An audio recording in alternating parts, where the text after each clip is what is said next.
Hey guys, and welcome to another episode of All Around Hockey, the YouTube channel for the All Around Hockey fan.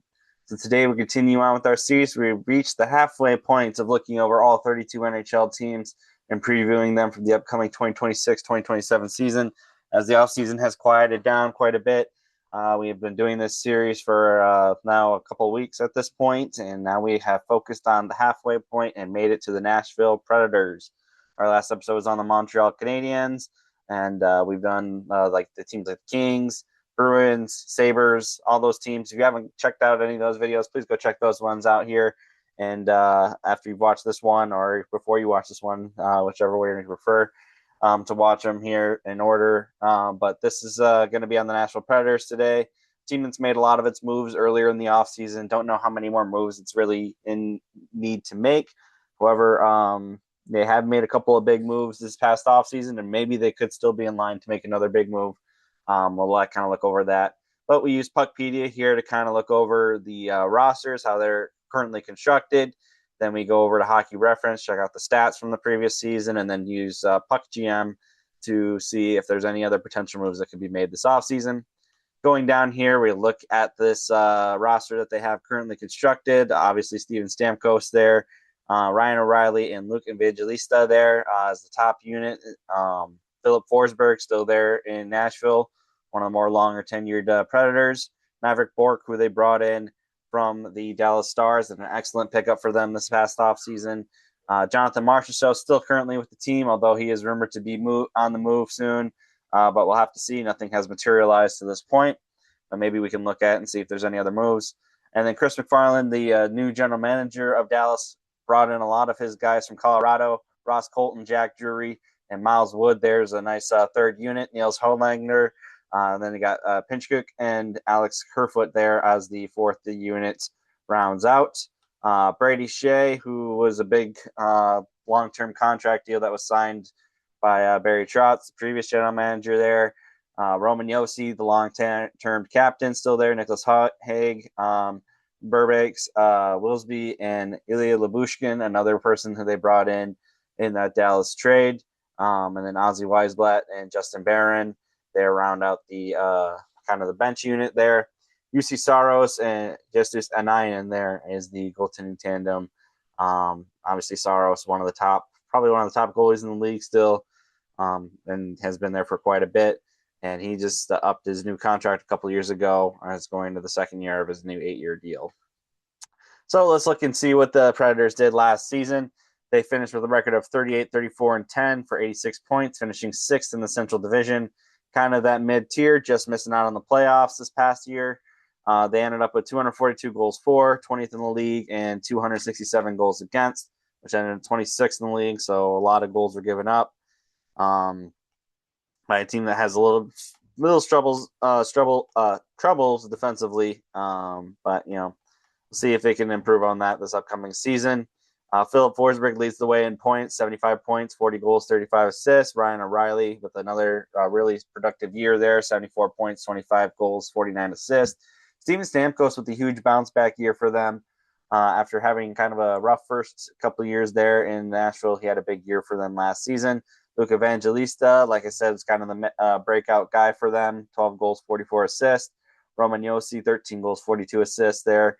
Eric Halla left for the LA Kings. Jonathan Marchessault still with the team, 31 points in 62 games played, about half a point a game. Michael Bunting still a current free agent, and Matthew Wood there is 17 goals, 13 assists there for the team. And then Brady Shea, 3 goals and 23 assists, rounds out the top 10 in points.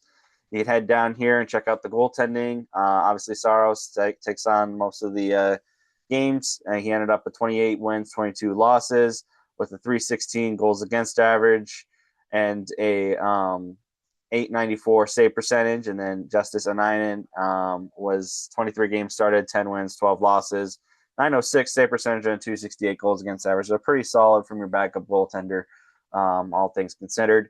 So pretty decent tandem they got there in Nashville.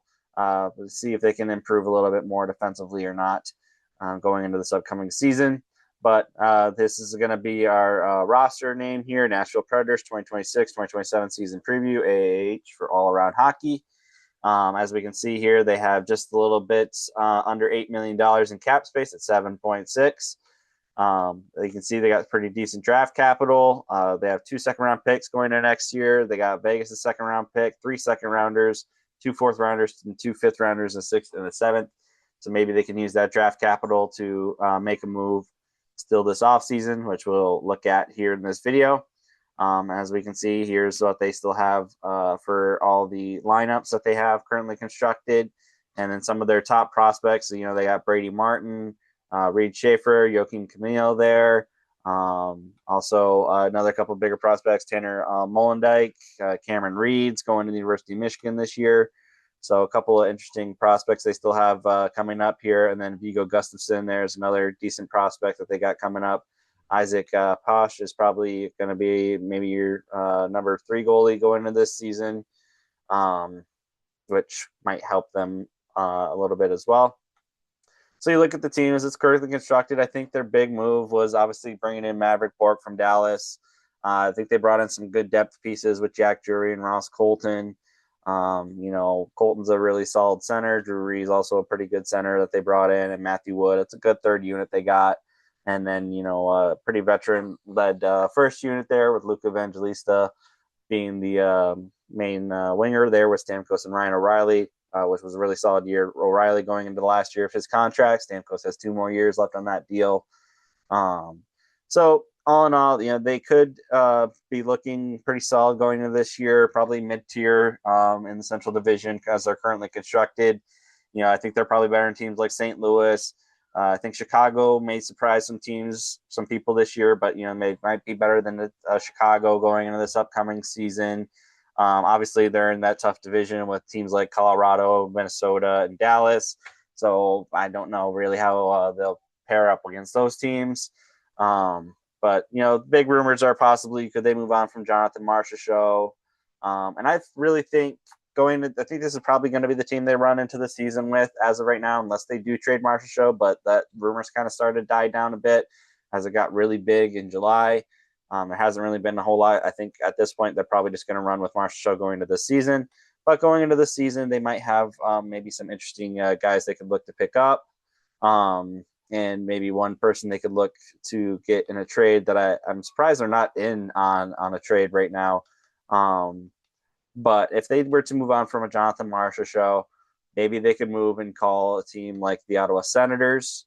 And so we'll go into that just a little bit, but let's first move on from Jonathan Marchessault. I think that the big team linked to them is the Montreal Canadiens, as they're currently trying to still bring in that veteran-led winger. I think Marchessault would make an excellent fit there. So maybe you could start with Marchessault going to Montreal. Like I said, I think maybe this happens later in the season, but I definitely think a big time prospect that the Nashville would really covet in this trade might be a Bryce Pickford. You could bring him in and maybe even get a 2nd-round pick, and you could include maybe one of these 4th-round picks. So you could get another 2nd-round pick going into this year, substitute out a 4th-round pick, and then you trade Marchessault, and then maybe you can bring in a Bryce Pickford, who had big numbers, like we said, in the WHL last season. This is probably one of the more coveted defensive prospects that are going to be out there going into this upcoming year. He's going to be in his first year in the pros, and maybe that could clear up a little bit more cap space. Makes a nice move there for those teams. Now, if they were to make that move, this would be my second move. If I was Nashville, I'd end up calling Ottawa here and ask for a trade I'd ask for Drake Batherson. Obviously, the contracts have been kind of, a little light going into the season.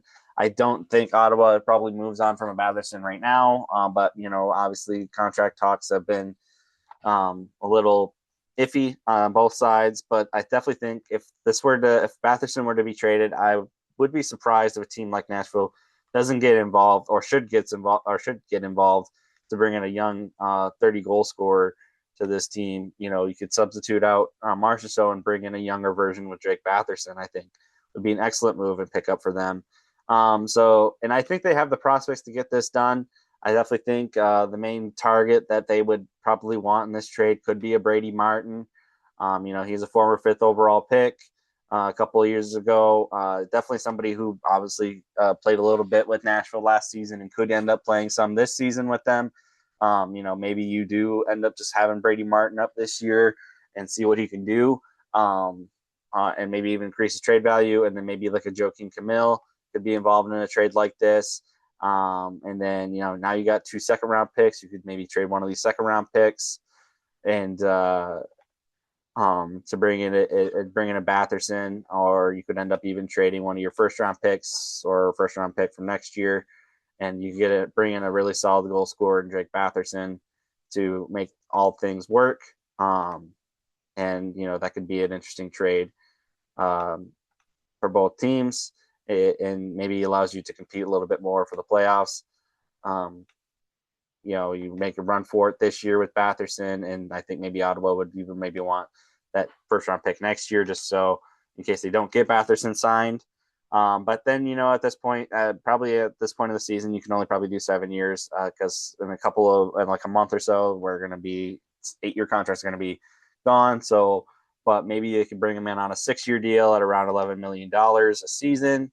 I think they have the cap space to trade, assign a Batherson long term. They got Bork locked up for 5.5. Forsberg's there for 8.5, which is still a pretty solid deal for them. And Stamkos will be there for one more year. Ryan O'Reilly's in the last year of his deal.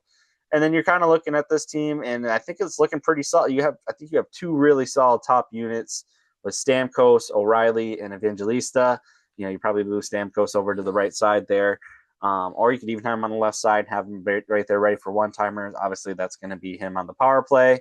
You bring in a really solid goal scorer with Batherson, Bork, and Forsberg. I think that creates maybe one of the best second lines on all of hockey. And then you got some really good depth and production there from the bottom end with Colton Drury and Matthew Wood. Niels Hollander, definitely somebody I think could be up there on that third unit. If you even wanted to run it like this and have Drury center that fourth unit, have Colton there in the center on the third unit. I definitely think another move they could possibly look at is maybe bringing in another defenseman. However, I think they got some pretty good guys there. Maybe like a Zach Whitecloud could be somebody they could be interested in. But obviously, I think maybe, in my opinion, I think the big move could be to bring in a Batherson. If you substitute Marchessault, bring in a Batherson, I think you're just creating a really solid second line there with Bork and Forsberg for years to come. I think it's a really good second unit, and then honestly could be your first unit, and you move everything around a little bit if you want to do like even a first unit of Bork and Forsberg, and you put those scoring wingers next to Bork, and I think Maverick's going to have a huge year. He's a 20-goal scorer in his first season, so definitely somebody who I think has a really high upside and was a huge pickup for them. So I definitely think Matthew Bork could definitely be somebody that you're looking at as a big steal this offseason.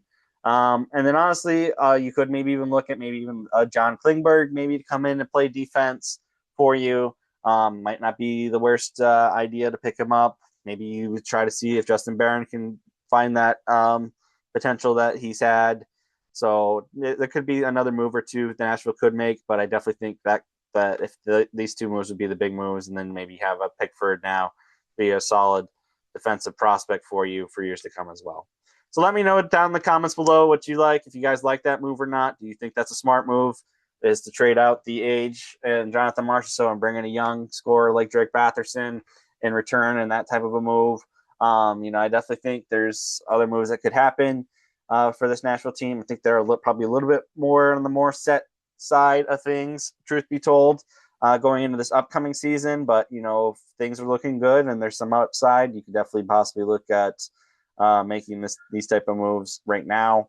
I definitely think Marchessault is still somebody who could be traded this offseason. Obviously, that rumor has died down a little bit, but, that still could be a possibility of a move there. And then also, I think that Drake Batherson just makes sense for the automatic next guy to up type of scenario for Nashville. So let me know what you guys think down in the comments below. We are at the halfway point now of these videos. I hope you guys really been enjoying them. I know I've been enjoying making them, and I hope you guys like this video. Please leave a like, comment, share, and subscribe to All Around Hockey, the YouTube channel for the All Around Hockey fan, and I'll talk to you guys in the next video. Bye.